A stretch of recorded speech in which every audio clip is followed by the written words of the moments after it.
죽어도 살이 안 찌는 메르치들을 위한 궁금증 해결 콘텐츠 메르치 박사에게 물어봐 매방물에 오신 걸 환영합니다.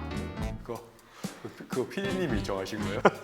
네, 매방물 콘텐츠의 메르치 박사님 안녕하세요. 네, 안녕하세요. 뭘 어떻게 도와드리면 될까요? 메르치들의 가장 큰 고민 중 하나 바로 소화와 흡수에 관한 것입니다. 그렇죠. 굉장히 좀 중요하죠. 메르치들은 이렇게 생각합니다. 아무리 많이 먹어도 소화 흡수가 되지 않으니 살이 찌지 않고 속만 안 좋아지는 것 같다. 그래서 궁금한 게 많습니다. 메르치 분들을 직접 만나 궁금증들을 인터뷰해왔습니다. 지금 오늘 흥미가 아주 가네요. 좋습니다. 바로 가시죠. 제가 가끔 설사를 하는데 그러면 먹은 게 소화 흡수가 안 되는 걸까요?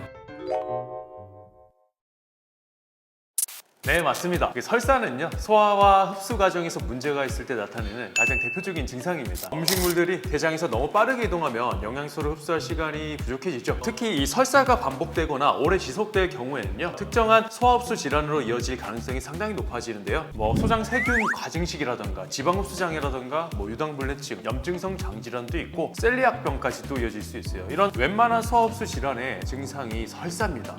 설사라는 게 단순히 배탈 수준이 아니라 여러 문제의 신호일 수 있겠네요. 네, 맞습니다. 이게 설사가 자주 반복되면은 영양소 결핍, 탈수, 체중 감소로 이어질 수 있으니 원인을 파악하는 게 중요해요. 우선 설사가 잦아지면요, 수분과 전해질을 충분히 보충하는 게 중요하고 유제품이나 기름진 음식처럼 소화를 방해할 수 있는 음식은 일시적으로 피하시는 게 좋습니다. 장내 환경을 개선하려면 프로바이오틱스를 섭취하는 것도 도움이 되고요. 그리고 만약 이런 설사가 계속된다면 병원을 찾아서 정확한 진단과 치료를 받으시는 게 좋습니다.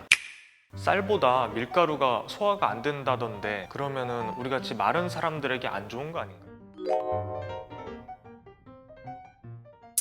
네, 사실입니다. 이 밀가루에는요, 글루텐이라는 단백질이 포함되어 있는데 이게 일부 사람들에게는 소화 불편감을 줄 수가 있어요. 글루텐? 왜 그렇게 영향이 좀 큰 거죠? 글루텐은 분해가 비교적 어려운 단백질이거든요. 그래서 글루텐 불내증이 있거나 더 심한 경우에는요, 셀리악병이 있는 분들은 글루텐을 먹으면 소장에서 염증이 생기고 복부팽만, 설사 같은 증상을 겪게 될 수도 있습니다. 반대로 쌀 같은 경우, 우리가 보통 먹는 곡식류 같은 경우는 글루텐이 없어서 장의 부담이 적고 소화가 잘 되는 편입니다.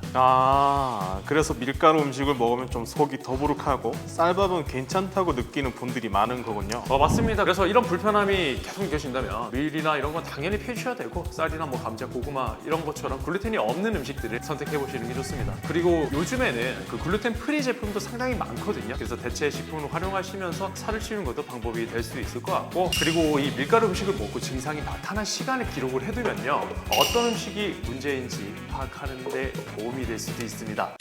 가끔 속이 안 좋은데 이거 바로 직전에 먹은 건지 아니면 더 오래전 식사 때문인지 헷갈려요. 속이 안 좋으면 대개 몇 시간 전 음식일까요? 이거는 정말 많이 하는 질문이에요. 근데 이게 정답은요, 방금 먹은 음식 때문일 수도 있고 사실 아닐 수도 있습니다. 그럼 속이 안 좋을 때 원인을 어떻게 찾아야 하나요? 음식을 먹고 나서 증상이 나타나는 그 시간차를 보면요, 힌트를 좀 얻을 수가 있어요. 일반적으로 식사를 하시고 1-2시간 이내에 증상이 발생했다면 위라든가 상부 소장에서 문제가 발생했을 가능성이 상당히 큽니다. 예를 들어서 음식이 너무 맵거나 기름진 경우에 이렇게 증상이 나오는 경우가 많고, 식사를 한 후 4시간에서 6시간 후에 증상이 발생된다면 소장에서 음식물이 내려가면서 소화효소라든가 아니면 장내 세균과의 상호작용에서 문제가 생겼을 가능성도 높고요. 만약에 8시간 이후에 증상이 발생했다면 사실상 이거는 대장에서 발생한 문제로 볼 수 있어요. 이런 경우에는 배탈이나 설사처럼 이 장내 환경이 영향을 주는 경우가 굉장히 큽니다. 와, 시간만으로도 원인을 짐작할 수 있다니. 그럼 속이 안 좋을 때 먹은 음식과 시간을 잘 기억해 놔야겠네요. 그렇죠. 이게 속이 안 좋을 때는 먹은 음식과 증상이 나타난 시간을 잘 기록해 두는 게 중요합니다. 또 이 소화효소가 부족하거나 장내 환경에 문제가 있을 수 있으니 소화제를 활용하거나 아니면 유산균을 섭취하는 것도 도움이 될 수가 있어요. 그리고 또한 이 스트레스도요, 장 건강에 영향을 줄 수 있으니 평소에 스트레스를 관리하는 것도 중요하고요. 그리고 만약 이러한 증상이 반복된다면 병원을 찾아서 원인을 정확하게 진단받으셔야 됩니다.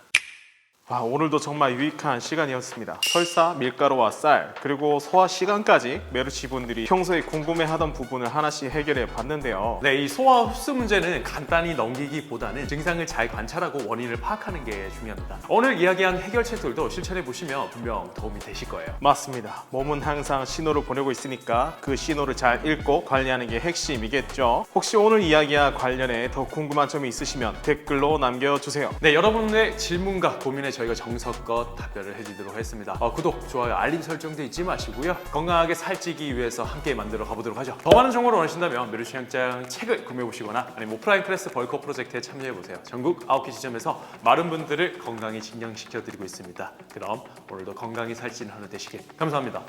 감사합니다.